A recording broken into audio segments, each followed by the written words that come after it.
Hello and welcome to my insurance channel. Today, we are going to talk about how to get a job as an insurance agent. An insurance agent is a salesperson who sells insurance policies to potential clients.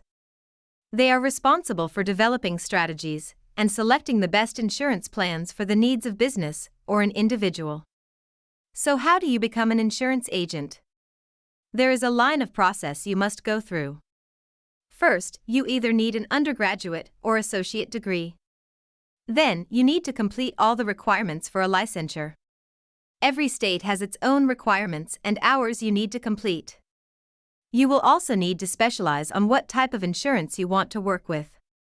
For example, if you choose property insurance, that is the route you will walk through in your career. Finally, you will need to decide if you want to work independently, agency, or through a carrier.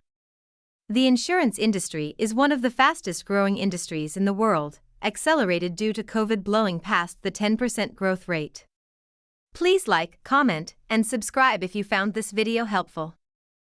Check out the link in the description below to learn more.